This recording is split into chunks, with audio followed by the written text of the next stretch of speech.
À notre arrivée, nous avons fait la situation de référence à travers un diagnostic honnête.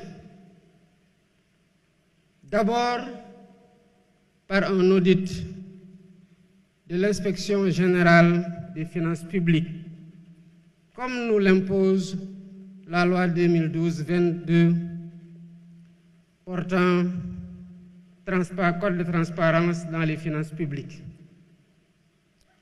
Nous avons par la suite remis cet audit pour certification à la Cour des comptes qui en a aggravé les résultats, comme pour témoigner de sa liberté d'action et de son indépendance.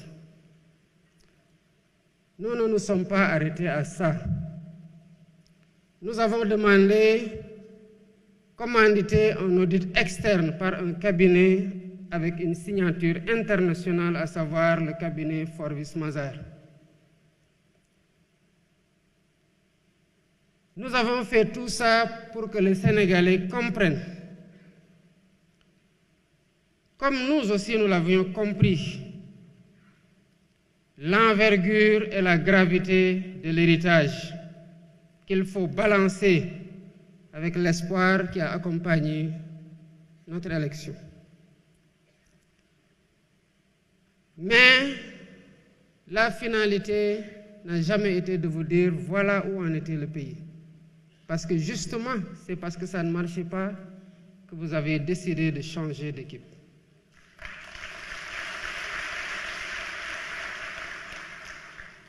Et nous nous sommes donc attelés à proposer des solutions. Cela a conduit, en un temps record, à la présentation de la vision Sénégal 2050, l'agenda national de transformation. Cela a conduit à la confection du master plan, à la sélection d'un portefeuille de 80 projets catalytiques. Mais nous ne pouvions pas nous en tenir à les exprimer, à les concevoir, à les partager. La cadence des réformes a été très bonne et cela rend compte de l'efficacité de l'action gouvernementale et de l'efficience dans la conduite de cette action par le Premier ministre.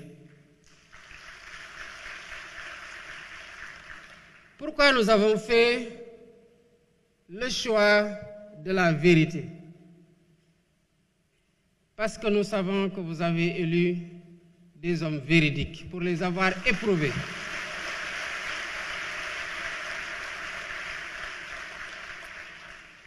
Des hommes d'honneur qui n'entendent pas changer au contact du pouvoir.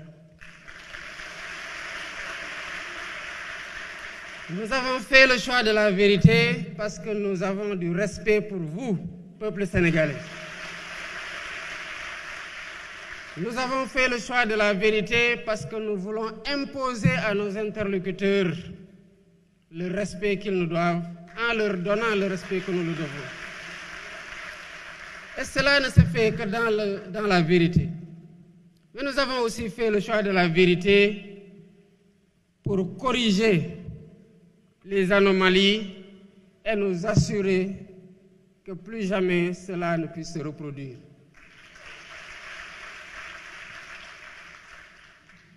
Toutes les fois que nous avons discuté avec les partenaires techniques et financiers, ils nous ont posé la même question légitime, certainement que beaucoup d'entre vous se posent. Oui, mais comment allez-vous redresser la situation?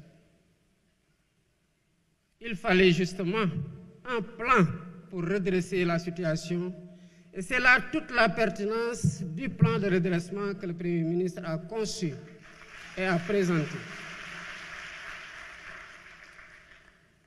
Avant, quand des difficultés étaient relevées à la suite d'un diagnostic, on se contentait justement à dire que nous allons maîtriser les dépenses publiques, que nous allons faire une meilleure mobilisation des ressources domestiques, que nous allons mobiliser des financements endogènes. Oui, mais la question du FMI revient toujours. Oui, vous allez faire tout ça, mais comment, concrètement, vous allez le faire? Évidemment, il n'y avait pas de réponse, si ce n'est dinañ ko lijjanti.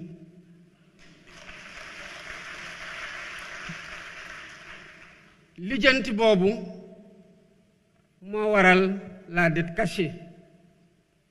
Parce que quand on est sûr de ce qu'on doit faire, de ce qu'on veut faire pour apporter des solutions suite à un diagnostic, on doit pouvoir partager clairement les solutions qui sont envisagées. C'est cela aussi faire œuvre de transparence. Et c'est là la différence avec le plan de redressement que le Premier ministre vient de vous présenter. Toute l'ingéniosité du plan réside dans le chiffrage ligne par ligne de ce qui va être fait et qui constitue en agrégé le montant de 5 677 milliards en hypothèse basse et décliné annuellement dans les rythmes de mobilisation. C'est cela que le FMI attendait comme réponse, c'est cela que le peuple sénégalais attendait comme réponse et c'est cela que nous vous donnons aujourd'hui comme réponse.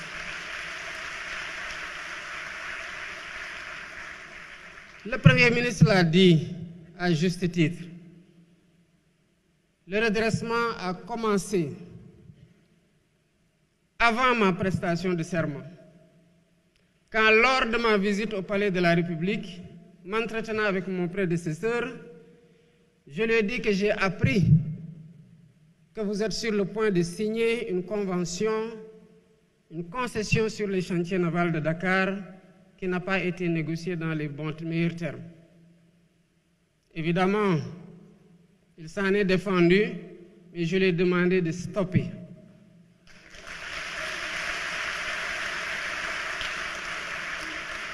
Et nous avons relancé un nouvel appel d'offres qui sera bientôt finalisé. Et vous verrez, comme vous l'avez vu dans les renégociations précédentes, quel a été le premier contrat et quel est désormais ce que nous avons signé. Le redressement a commencé aussi avec la réactivation du Comité national de la dette publique. Évidemment, tout le monde se pose la question de savoir, mais comment cela a-t-il pu arriver sans que les ressorts de vigilance de l'État ne puissent se déployer? Évidemment, ils ont désactivé tout ce qui aurait pu donner l'alerte pour qu'on puisse freiner ou faire freiner des quatre fers. Aujourd'hui, quel que soit le marché qui est attendu, l'avis du Comité national de dette publique est systématiquement requis, ce qui permet au Trésor d'avoir une visibilité sur l'endettement. Mesdames, Messieurs, le redressement a commencé et se poursuit.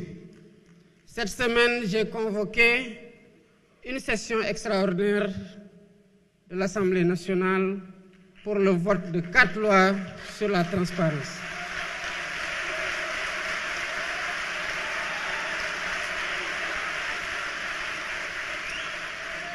Mesdames, Messieurs, je vous invite à vous approprier ces lois.